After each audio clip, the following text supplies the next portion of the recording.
Assalamualaikum warahmatullahi wabarakatuh. Saya Denny Indrayana dari Melbourne mengucapkan selamat berjuang, terus melawan. I stand with Said Didu. Saudara sekalian, saya Edi Mulyadi. Selasa tanggal 19 November 2024, Muhammad Said Didu akan menjalani pemeriksaan polisi di Polresta Tangerang, Kabupaten Tiga Raksa.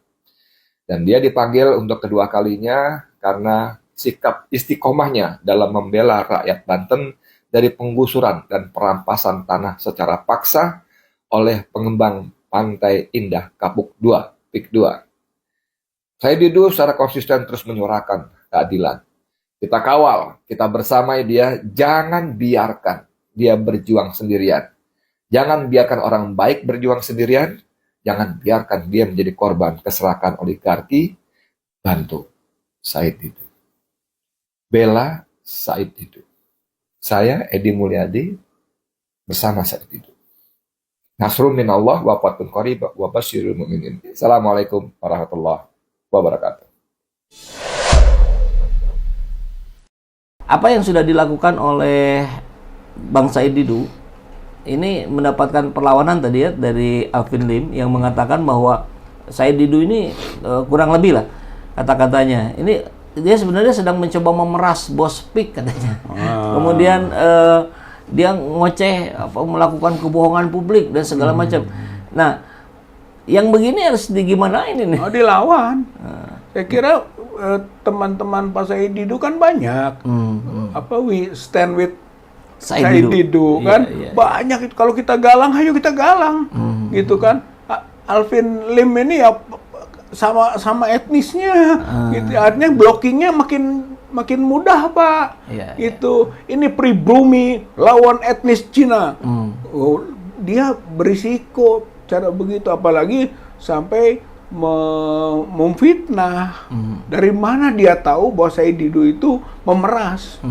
Gitu, Pak. Faktanya beberapa berita sebelumnya kan Said Didu mau dikasih sekian miliar juga nggak mau. Ya, 150 miliar nggak mau. Kalau peres kan berarti mau. Selesai, dong. Ya, terima dulu itu, tidur-tiduran. tambah lagi, main-main lagi, tambah kurang gitu kan. Itu namanya pola blackmail, pemerasan.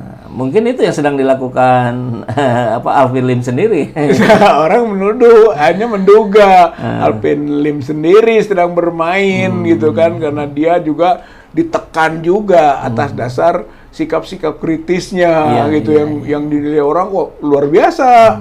Tapi dia juga ditekan mungkin oleh kaumnya juga gitu. Akhirnya ayo kami bantu sesama kaum Pak untuk melawan ini. Nah, Said Didu akan saya lawan. Oke, silahkan Said Didu lawan, tapi teman-teman Said Didu akan siap membantu dan melawan Alvin Lim CS siapapun itu.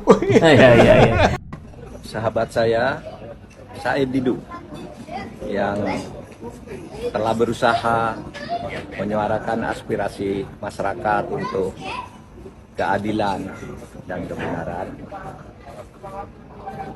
dipanggil oleh polisi untuk dimintai keterangan karena pengaduan. Sebagai orang yang tahu dan bersahabat lama dengan Said Didu, saya menyatakan I stand with Said Didu. Terus berjuang. Assalamualaikum warahmatullahi wabarakatuh.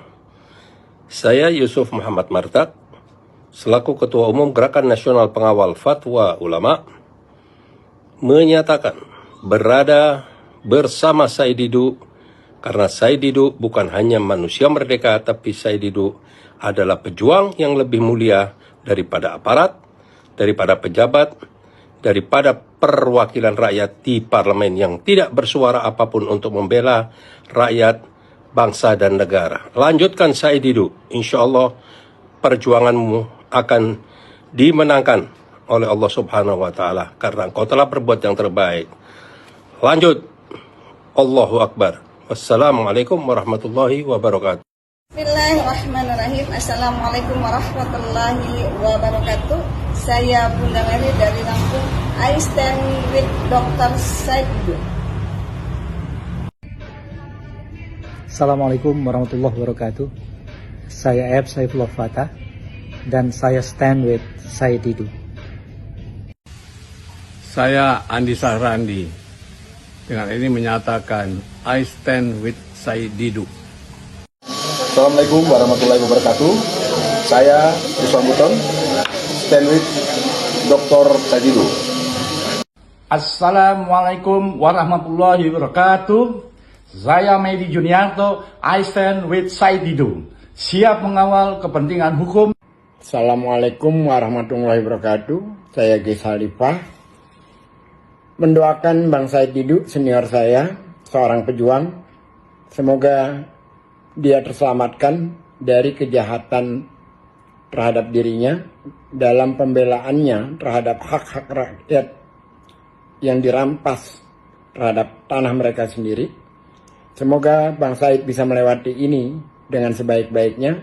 Semoga Allah memberikan pertolongan kepadanya dan semoga perjuangannya berhasil hingga pada akhirnya rakyat bisa kembali menikmati miliknya sendiri agar tidak dirampas oleh para pemilik modal yang dilindungi oleh kekuasaan. I stand with Bang Said Didu.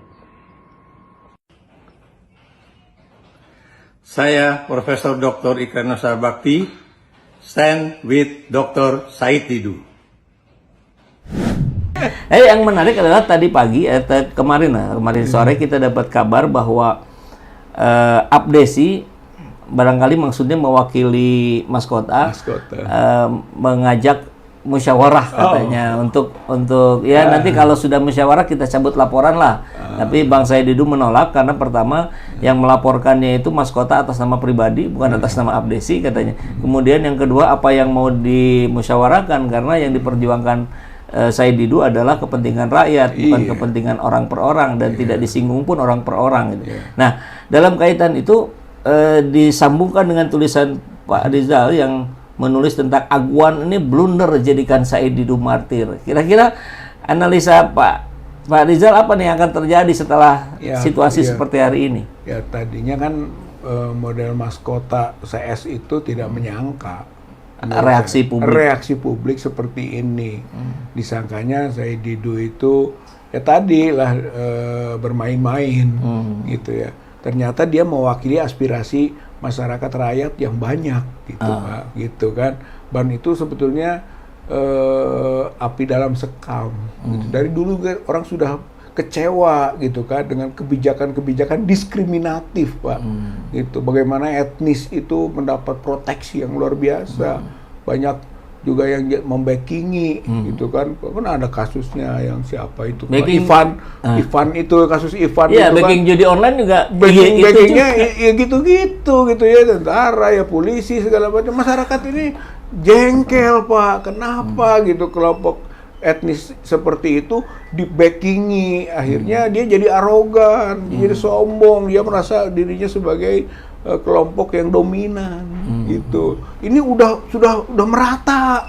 Inilah pentingnya pengambil kebijakan politik ya, Presiden ya Pak Prabowo sadar ini sudah merata loh. Sentimen bahwa orang itu tidak suka atas perlakuan berlebihan gitu kan terhadap etnis Cina, terhadap kaum pribumi, termasuk masalah-masalah tanah yang digusur-gusur begini gitu.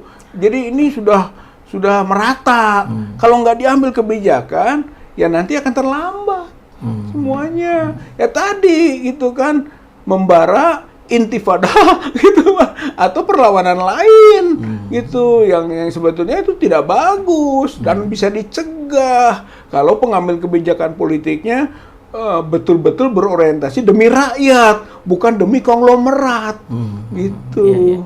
Ada yang mencoba menarasikan bahwa dalam konteks-konteks ini katanya, tolonglah jangan juga dikaitkan dengan etnis, ya. Karena ya orang brengsek dari semua etnis ada di sini, gitu. Iya, tapi yang brengsek dan menentukan ya ada itu, gitu. 9 naga, sekarang sudah 10 naganya menguasai ekonomi Indonesia, gitu. Dia mengatur seenaknya.